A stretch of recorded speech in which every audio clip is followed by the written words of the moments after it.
You are now listening to the Purple Fox Podcast. Hey, what's going on, Nuance Populi? This is your host, Kevin Cieze, reminding you real quick to like and subscribe. Before we get into it, you can find previous content on either Spotify or YouTube. All right, let's get to it.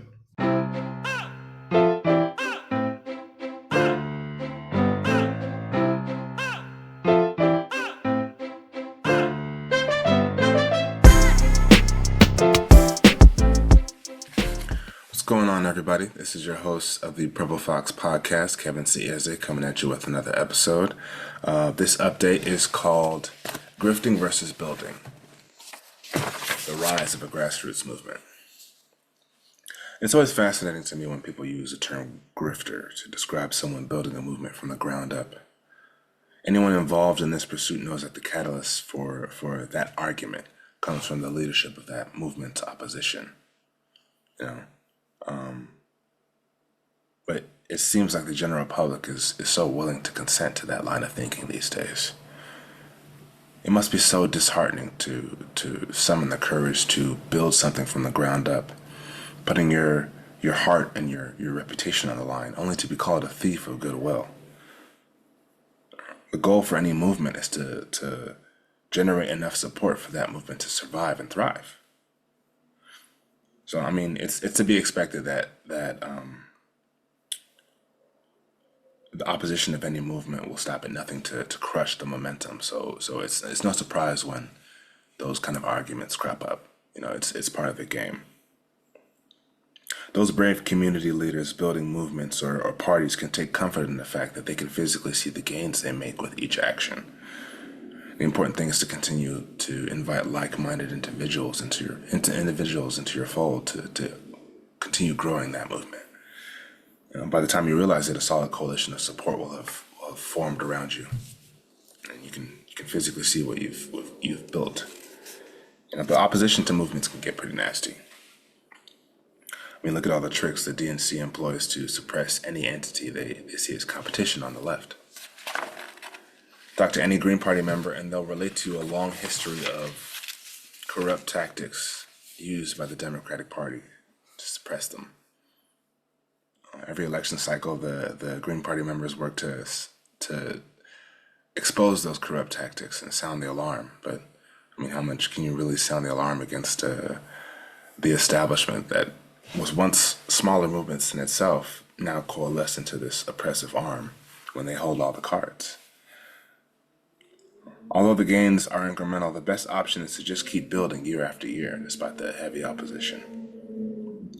Grassroots movements need to learn to keep pushing and own all their wins. I mean, all their wins. You can't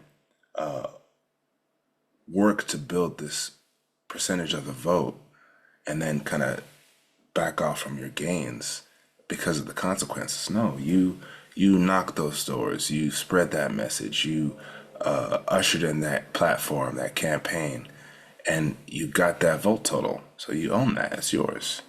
Even if you have to suffer the abuse of being called a spoiler or a grifter, a shill, whatever the word that they use. That's the crucible needed to forge a strong movement on the other side. And it's so frustrating to either be or support a candidate who falls outside of the establishment boundaries. The term grifter is tossed on them as if every politician isn't grifting in some form or another. I mean, come on. Candidates who don't have thick enough skin to handle the verbal assaults usually don't make it past the finish line. That's the unfortunate thing. Every run for your cause brings more support that wouldn't have otherwise been there if you hadn't spread that message and reached new ears.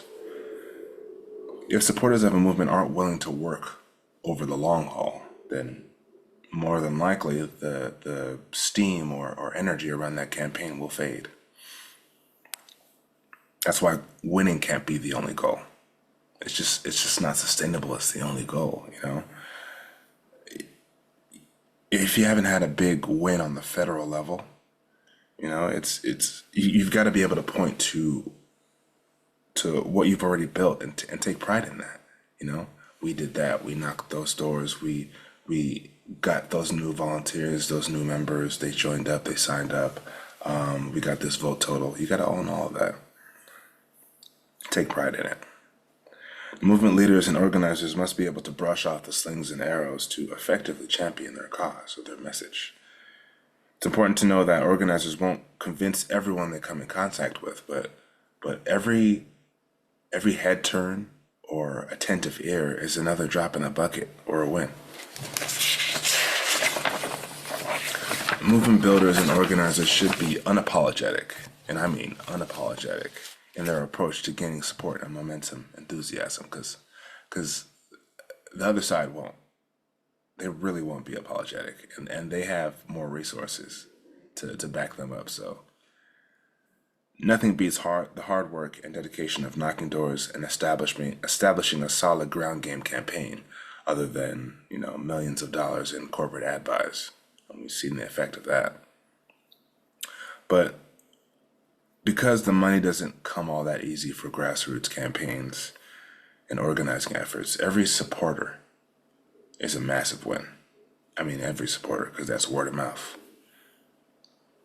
What a healthy movement wants to achieve is the ability to create loyal supporters that can one day develop into organizers or political representatives themselves, adding to the mobilizing power of that entity. The largest obstacle to the long-term success of a grassroots initiative is the lack of funding, which prevents organizers from sustaining pay and being paid on the living wage scale. That's what these larger movements have that a lot of these grassroots movements don't. It's continuous staffing because of the pay. They can pay more. But organizers are hard-pressed to find the type of volunteer that will support the cause, whether the pay is good or non-existent. But movements often hinge on that level of passion or lack thereof. It's sort of catch-22 in that way. It's funny how one aspect of grassroots campaigning feeds the other. I mean, that's why it's so extremely important for the message established in the outset, the very beginning, to be very compelling, very moving. It's a must when the financial aspect isn't the biggest draw. Opposition to a movement, like as stated earlier, can get pretty ruthless in its implementation.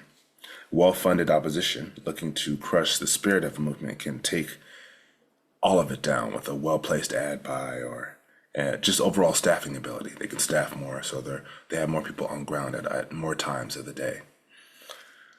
So no oppositional force wants to see their target movement gain any ground or momentum, because that achieving any wins brings more prestige and buzz for that movement. And they don't want to see that. They want to suppress that.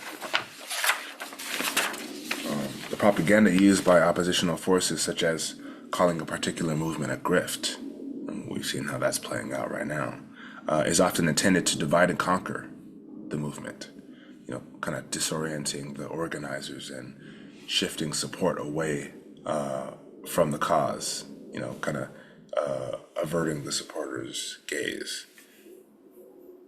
However, if the message of the movement is powerful enough, it doesn't matter what the opposition throws at that movement, because the power of that message and the support will override those transparent tactics. And a lot of times they are really transparent. It's just, there's nothing to really combat it on the other side. A strong message will. Movement organizers who sharpen their collective message and make sure that supporters and volunteers know the message inside and out have the best chance at defeating those oppositional tactics. Organizers need to maintain solid communication within the movement, and that solid communication guarantees a level of preparedness that breeds success. That's the only way that grassroots campaigns can cut through the noise created by big moneyed interests that are trying to bear down on them. It's important for organizers and movement leaders to celebrate every win. Solid communication around the progress a movement is making helps to boost morale and gives volunteers and organizers a deeper sense of purpose around their work. The feeling of ushering a powerful message into the world through a collaborative effort needs to be sustained to keep a movement alive. The goal should be smaller, actionable mission objectives that lead to greater wins in the long run. Movement leaders have to accurately assess what's possible and achievable so that the goals can be articulated by the organizers. Otherwise, the movement tends to bite off more than it can chew. Once an honest assessment is taken, reframing what seems like shortcomings as step-by-step processes for future goals will help volunteers digest what needs to happen. They need step-by-step process of we're going to do that, we're going to tackle that, small incremental gains, but it's building towards a larger whole. Every win brings more prestige for the movement, leading to word of mouth. That's for a grassroots campaign, that's the whole bag. That's how it spreads. Movements with rock solid morale can weather any storm. Most of the problem for any movement are either created or solved at the recruitment stage, making that task the most important action taken. Recruitment. Recruitment is the fuel of any movement, and if a group has employed unskilled organizers or inexperienced campaign managers, the momentum of that movement is going to fall flat. Good grassroots infrastructure is undeniable when you see it and feel it. When everyone involved invests their energy into a well-oiled grassroots machine, the energy is magnetic. You can feel it from anywhere. You see them coming down the street and you're like, oh, that's that campaign. I may not know exactly what they're preaching, but I can feel that they're doing something. Even if, for the layman that doesn't really pay attention to politics, he can feel it. However, the recruitment process is another possible opportunity for the opposition to insert a mole or a saboteur, sort of ruining the organizational structure of that movement.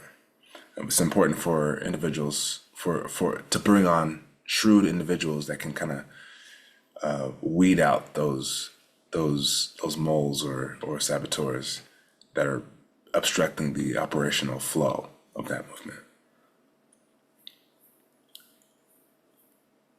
Exercising good judgment when hiring organizers and other essential staff will also speak volumes to the level of volunteers that come into the fold or join the campaign. For that reason, it doesn't sound far off to say that campaigns are won or lost at the recruitment stage. Now, it makes perfect sense that the opposition of a movement would feel compelled to call the leaders of said movement grifters, especially when the general population can see the physical gains.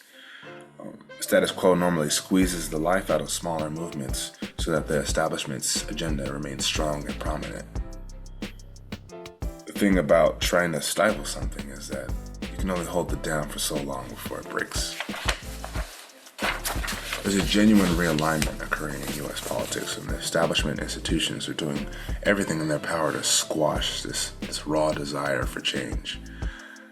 What grassroots leaders and organizers must fully comprehend is that there's no shortage of capital that the establishment and its supporters will use to kind of blanket the grassroots message with ads and smear tactics. Upstart movements must be crafty and original in the way that they communicate with the population that's largely done with politics as usual, but will also vote for the safe thing without thinking much on it. If it's the easier choice, just dealing with stress in their life, it's just, what's the easy choice? What's the easy vote? You just do that and take care of this country. Reach them on topics that matter most, and don't concern yourself with anything that isn't an authentic ask from the suffering population. And that's how you truly build a movement by the people and for the people. So this is your host, Kevin C. Eze, with another episode of the Purple Fox Podcast. Signing out.